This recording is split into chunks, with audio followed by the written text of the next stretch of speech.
Esto está pasando con el golpe de Estado en Rusia y nadie te lo dice.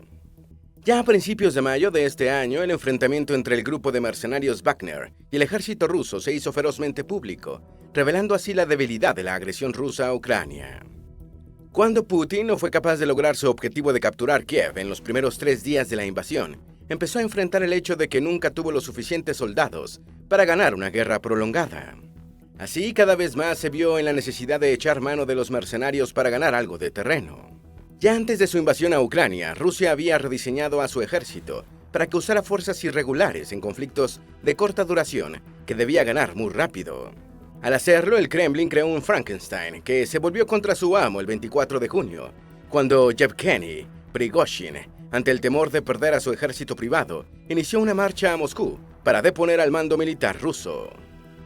Desde que llegó al poder hace más de 20 años, Putin solo ha enfrentado 2 crisis importantes: las protestas luego del fraude electoral en 2011 y esta que acaba de ocurrir del grupo Wagner. La diferencia está en que esta última rebelión fue dirigida por uno de sus aliados más cercanos y ejecutada por hombres armados, el tipo de reto a su poder que se supone que un hombre fuerte ruso nunca sufre. Antes de meternos a fondo, no olvides suscribirte a nuestro canal y activar las notificaciones para mantenerte al día con nuestras actualizaciones.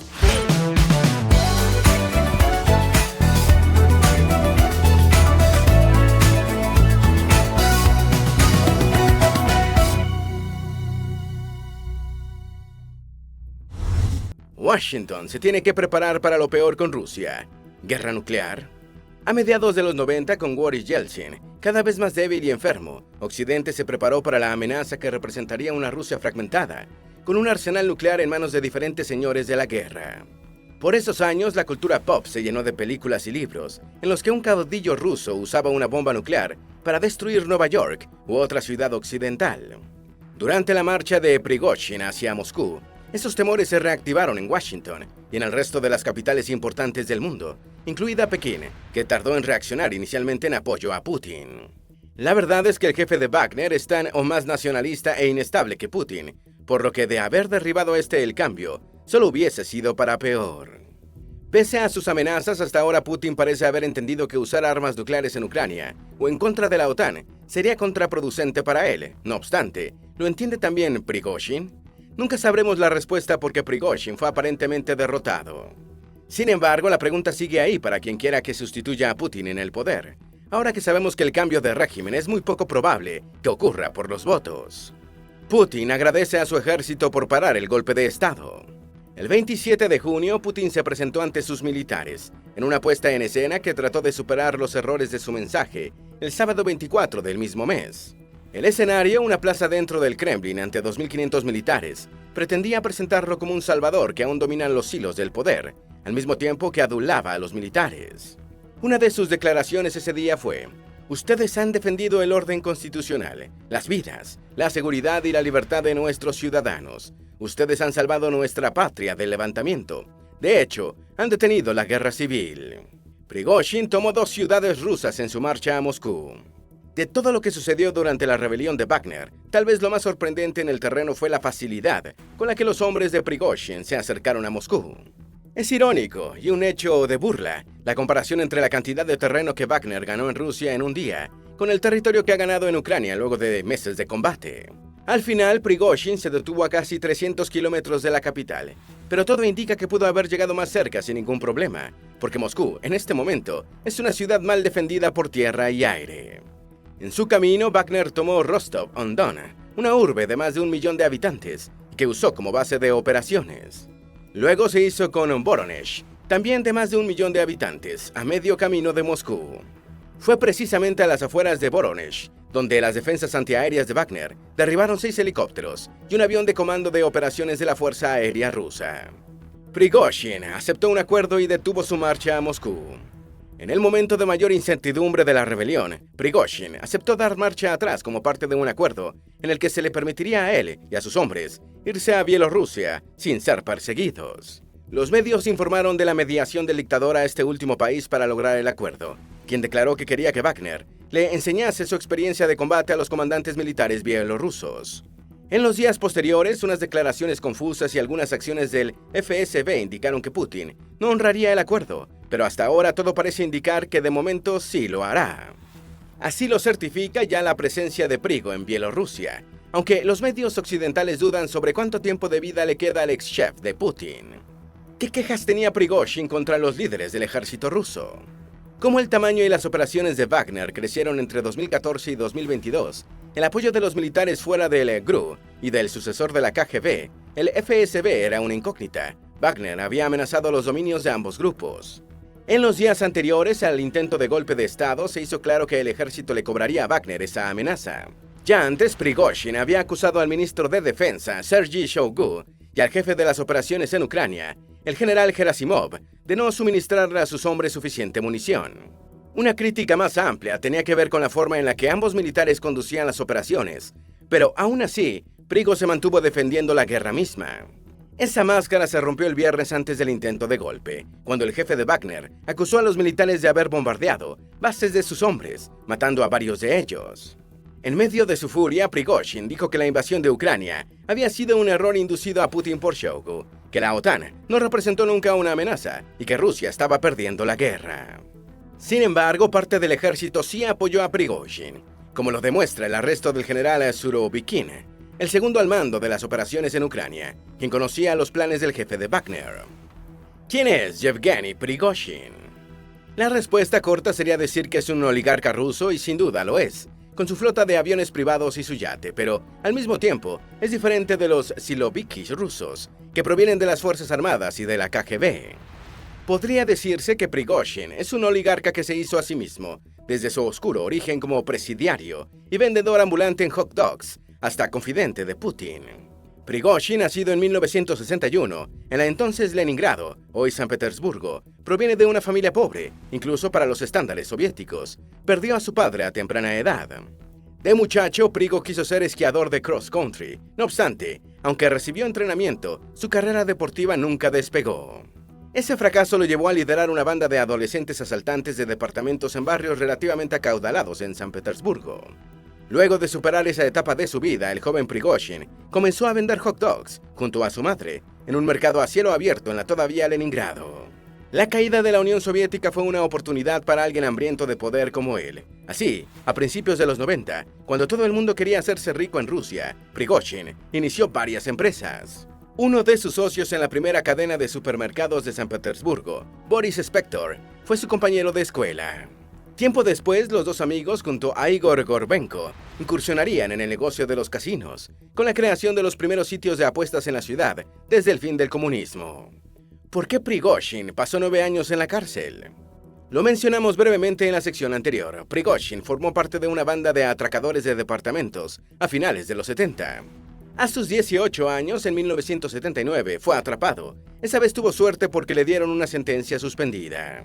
Pero en 1981 se le acabó la suerte cuando fue atrapado de nuevo, ya que fue condenado a 12 años, de los que cumplió 9 después de ser liberado en 1990.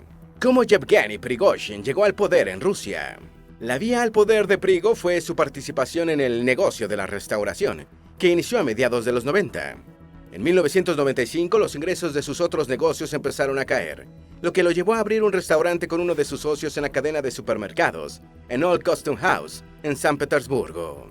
2 años después, imitando los restaurantes de la orilla del Sena, Prigozhin y su socio abrieron New Island, un restaurante flotante sobre el Neva, luego de haber invertido $400,000 en renovar un viejo barco oxidado. En el país de los oligarcas, pronto New Island se convirtió en el lugar al que iba la gente importante de la ciudad, entre los cuales estaba, obviamente, Vladimir Putin. Cuando el presidente ruso llevó a su par francés, Jacques Chirac, a comer a New Island en 2001, Prigozhin le sirvió a ambos, algo que repetiría con el presidente Bush, hijo, en 2002. La relación entre Prigozhin y Putin estaba ya sellada cuando este celebró su cumpleaños en New Island en 2003, con Prigozhin como cocinero y camarero. De allí, el sobrenombre del chef de Putin, con el que se conoce al jefe Wagner. Gracias a Putin, a partir de ese momento, las compañías de Prigozhin, quien rompió con sus socios, recibieron miles de millones de dólares en contratos gubernamentales para proveer comida a las escuelas rusas y a los empleados públicos. Luego sería denunciado por Navalny, el hoy encarcelado líder opositor, de suministrar comida en mal estado en las escuelas. Sin embargo, eso no impediría que con el tiempo, Prigozhin también se convirtiese en el proveedor de comida de las Fuerzas Armadas, un contrato cuyo beneficio usó en parte para fundar la Internet Research Agency, la entidad de desinformación en línea del Kremlin. La asignación de esos contratos fue una forma de la corrupción característica de la opacidad del régimen de Putin, que puso en los bolsillos de Prigozhin unos $12 millones. Aunque la suma del dinero sucio robado por Prigozhin debe ser mucho mayor, porque el proyecto de reportaje sobre la corrupción y el crimen organizado, o CCRP por sus siglas en inglés, lo nombró el personaje corrupto del mundo en 2022. ¿Qué es el Grupo Wagner? Oficialmente, Wagner es una compañía militar privada, obviamente formada por mercenarios, pero en realidad es el ejército privado que formó Prigozhin, como un proxy del ejército ruso. Ya se sabía que Wagner usaba la infraestructura del ejército ruso y que era desplegado donde el Kremlin necesitara presencia militar, Ucrania, el centro de África o Venezuela, pero al mismo tiempo operaba desde las más absolutas sombras y, de ser requerido, se negaba su presencia. Finalmente, con la rebelión de finales de junio se hizo público el financiamiento del gobierno al grupo. En la operación de Wagner se da la paradoja de que la ley rusa prohíbe las compañías militares privadas, por lo que todo lo que hace es formalmente ilegal en territorio ruso. Pero, ¿qué fiscal ruso se hubiese atrevido a denunciarlo antes de la rebelión?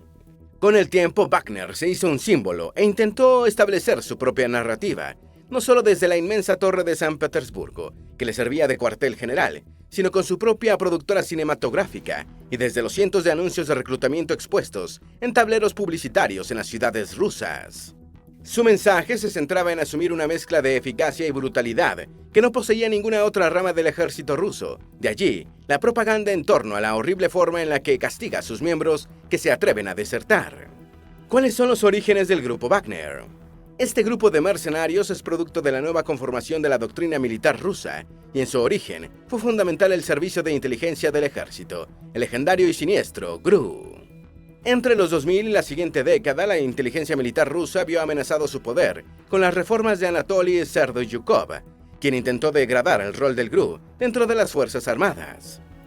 Pero el general Shoigu dio marcha atrás y dotó al GRU con nuevos recursos. En el caso de las nuevas tropas, muchas provenían de las fuerzas especiales, los Spetsnaz, que históricamente habían estado bajo el mando del GRU.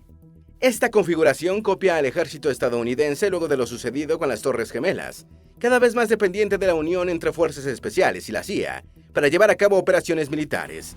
No obstante, también dependiente de mercenarios como los de Blackwater durante las guerras de Afganistán e Irak.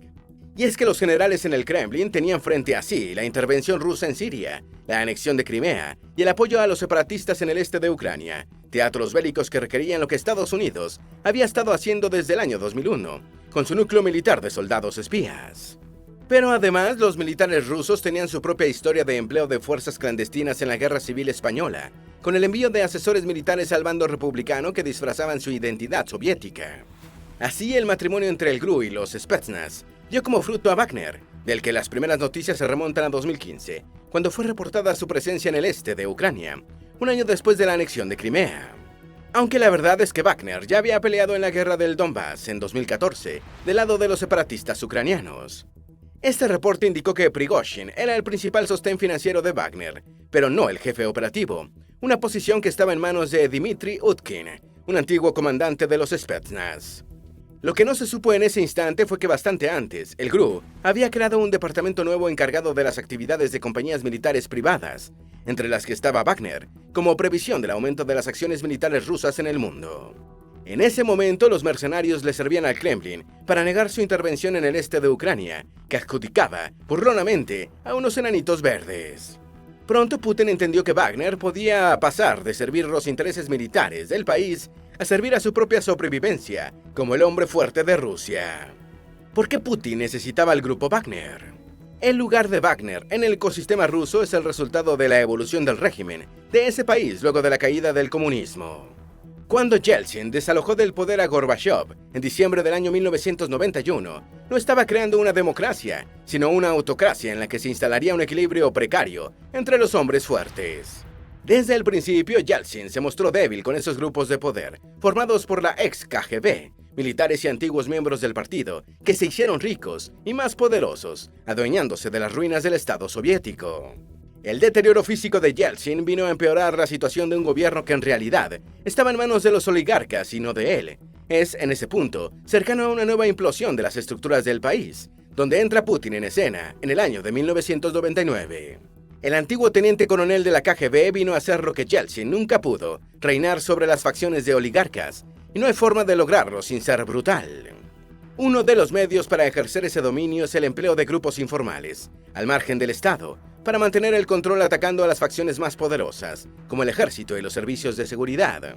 Foreign Affairs nos recuerda que esa práctica es un rasgo histórico del país, que se remonta al tiempo de los zares y que fue clave durante el estalinismo.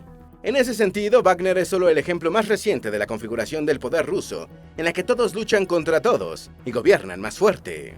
En el caso de Putin, él siempre ha temido más al ejército como una amenaza que a cualquier otro grupo. Como para él fue tan traumática la implosión de la Unión Soviética, tiene muy presente el intento de golpe de los militares y la KGB contra Gorbachev en agosto del año 1991. Por eso, Wagner siempre fue su forma de contener a los generales y de evitar que le hicieran lo mismo, sobre todo después de los fracasos militares al inicio de su reinado sobre el país. Es probable que la propaganda lo haya hecho ver como un genio militar en el periodo que va desde la Segunda Guerra en Chechenia hasta su intervención en Siria, pero la verdad es que cuando tomó el poder, Putin cometió costosos errores militares, resumidos en el hundimiento del Kursk en el año 2000. ¿Qué papel tenía el grupo Wagner en la guerra de Ucrania? Para entender el rol de Wagner en la guerra en Ucrania, tomemos como ejemplo solo la batalla de Bakhmut, el equivalente a Stalingrado en la Segunda Guerra Mundial. La importancia estratégica de Bakhmut es cuestionable, pero al mismo tiempo la ciudad se convirtió en un símbolo para ambos contendientes. En el caso ruso, Bakhmut debía ser la victoria que la propaganda del Kremlin convirtiese en el éxito que no ha tenido durante la guerra. Y esa victoria solo podía ser conseguida por una fuerza militar muy bien entrenada, o que le tema más a sus jefes que al enemigo. Los mercenarios de Wagner reúnen ambas condiciones. Frente a la máquina de triunfar carne rusa, en que se ha convertido la guerra, Putin ha enfrentado el grave problema de no disponer de suficientes tropas regulares entrenadas. La última leva de 300.000 reclutas envió al frente unos soldados inexpertos, sin motivación y mal armados. Frente a ellos están las tropas ucranianas, forjadas en la guerra contra los rusos desde el 2014, equipadas por Occidente y que pelean por su territorio. En ese contexto, la experiencia de Wagner es determinante. No obstante, los ucranianos le causaron al grupo de mercenarios la misma sangría que a las tropas regulares. De ahí que Prigozhin tuvo que reclutar en las prisiones. Para asegurarse de que estos nuevos reclutas, muchos de ellos viejos y sin destrezas militares, hicieran su trabajo, Prigozhin echó mano de la brutalidad y no del dinero.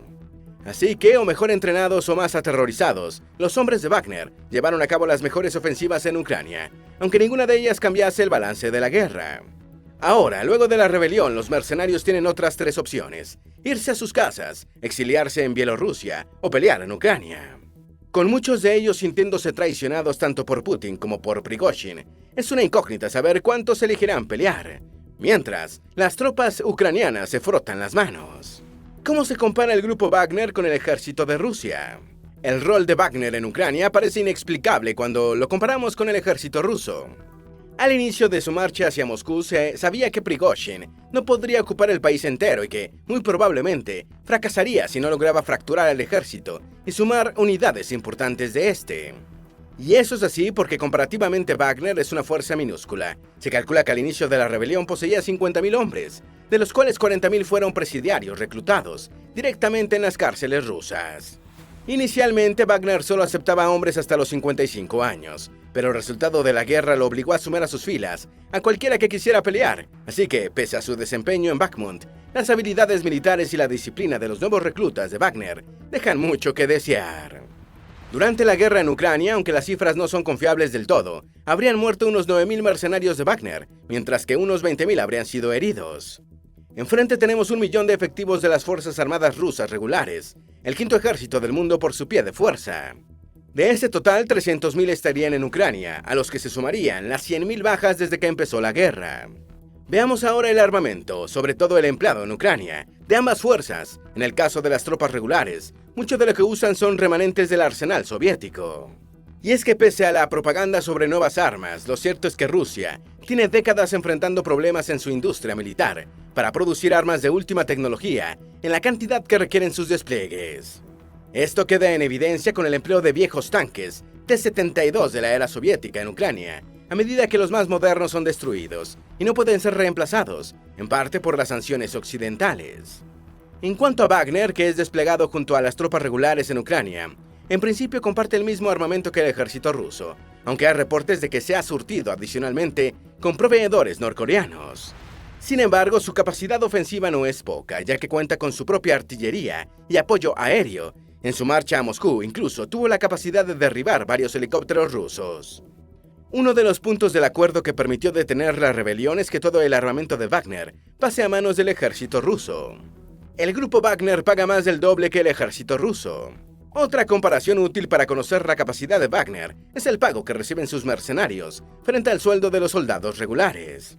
De nuevo, la información no está confirmada del todo, no obstante, algunas estimaciones indican que el pago a estos mercenarios tiene un rango de entre más de $11,000 mensuales a pocos cientos, según la experiencia de combate. Por el contrario, a los soldados regulares el gobierno ruso les ofreció un pago de casi $2,000 mensuales durante una ronda de reclutamiento en septiembre.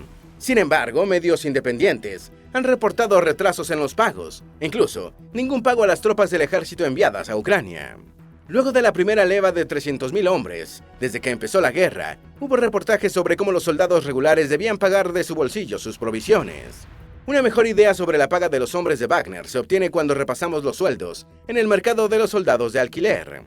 Una página web donde se contratan mercenarios ofrece sueldos diarios de entre $500 y $1,500, dependiendo de los antecedentes del candidato. Pero exsoldados con habilidades como interrogadores de prisioneros pueden ganar hasta $14,000 a la semana. Estados Unidos quiere escalar aún más la guerra enviando bombas de racimo. ¿Quiere una guerra nuclear? Tan o más importante que la debilidad de Putin que se percibe dentro de Rusia es la que se percibe fuera.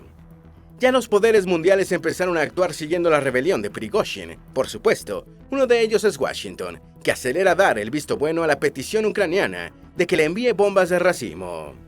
Ambos bandos han usado esta arma, aunque Rusia posee más reservas, algo que le permite emplearlas más, incluso contra objetivos civiles, lo que es un crimen de guerra. En diciembre se supo que la administración Biden no había cerrado del todo la posibilidad de suministrar esta arma a Kiev, que resolvería el problema de las reservas de munición e igualaría la superioridad numérica de la artillería rusa en el terreno.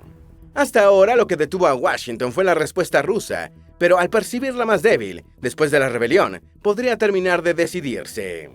Sin embargo, la urgente necesidad de Putin de mostrarse fuerte podría llevar a esa escalada, a una respuesta imprevisible. Estados Unidos prepara nuevas sanciones para el grupo Wagner.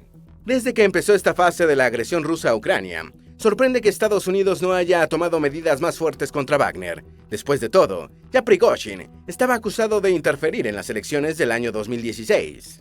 3 días después del intento de golpe, Washington anunció sanciones adicionales a estos mercenarios, aunque fue enfático en aclarar que su justificación eran las acciones del grupo en África, donde explotan oro para dictaduras corruptas y transgresoras de los derechos humanos, y no el intento de derrocar a Putin.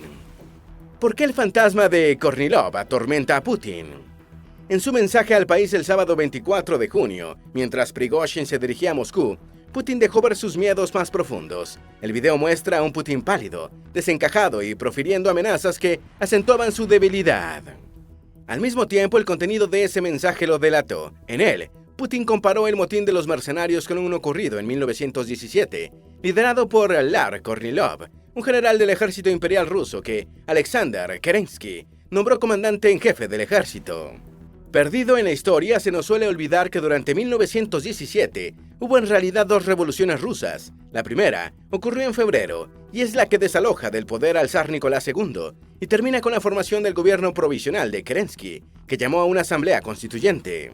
Mientras que la de octubre, que en realidad algunos historiadores consideran un golpe de Estado, es la que lideran Lenin y los bolcheviques contra Kerensky y termina por instaurar la Unión Soviética. Pues entre una y otra, Kornilov intentó derrocar a Kerensky, a quien consideraba débil, para enfrentar la amenaza de los soviets de Lenin y sus compinches.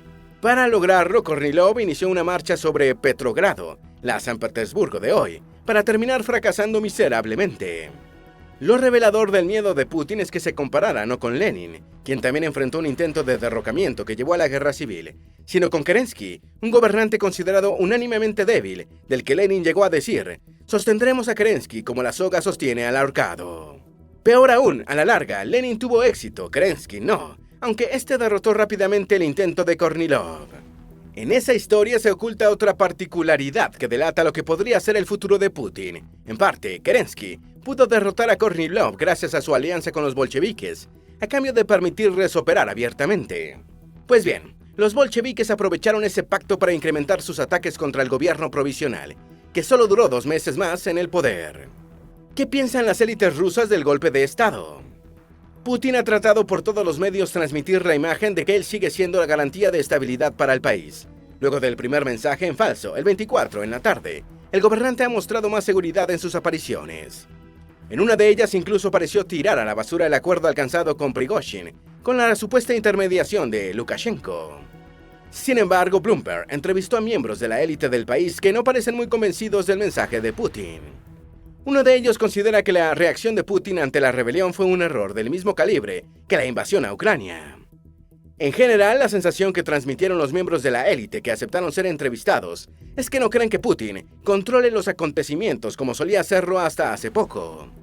Para completar el cuadro, lo que piensa la élite se parece a lo que piensa el pueblo llano. Casi todas las imágenes de las ciudades tomadas por Wagner muestran a los rusos de a pie apoyando a los mercenarios. ¿Es el principio del fin para Putin? ¿Qué hombre fuerte deja con vida al vasallo que intenta una rebelión en su contra? En el pasado, Putin no dudó en encarcelar o asesinar a cualquiera que le hizo frente. Prigozhin es una excepción, una muy peligrosa. Incluso antes del intento de golpe de Estado, ya estaba en la mente de muchos la sucesión de Putin, un hombre de 70 años. Esas preocupaciones aumentaron luego de la invasión a Ucrania, cuando empezó a percibirse a un Putin errático y más paranoico. En ese contexto, los analistas creen que la rebelión abrió un proceso que podría terminar con la caída de Putin, solo que no saben cuánto tiempo tomará. Hay quienes sostienen que Putin pelea hoy en Ucrania una guerra del siglo XIX, pero bien vista, la rebelión de Wagner nos remite mucho más atrás en la historia, al siglo XVI y a Nicolás Maquiavelo. En medio de las turbulencias de las ciudades-estado italianas del Renacimiento, Maquiavelo aconsejaba a los príncipes sobre cómo mantener el poder. Uno de sus consejos más vehementes era que no dependiesen de mercenarios para pelear sus guerras. Para el florentino no importaba cuán buenos soldados fuesen los mercenarios, no eran de fiar porque podían ser comprados. Putin, el hombre que revivió la historia en la política del siglo XXI, hubiese hecho bien en repasarla. Ahora, luego del intento de golpe de Estado de Wagner, podría ser muy tarde. Putin demostró que no es el hombre más fuerte, y eso, en Rusia, es imperdonable. ¿Tienes alguna duda o sugerencia? Haz tu aporte escribiendo en los comentarios y así entre todos nos ayudamos. Esperamos que este video te haya sido útil. Si tienes algo que agregar, por favor, compártelo con nosotros en la sección de comentarios. Dale me gusta a este video y envíale el enlace a tus familiares y a tus mejores amigos para que también sepan lo que está pasando con el golpe de Estado en Rusia y nadie te dice. Si eres nuevo en nuestro canal, no olvides suscribirte. Recuerda, la vida siempre es mejor creando y dando valor al mundo.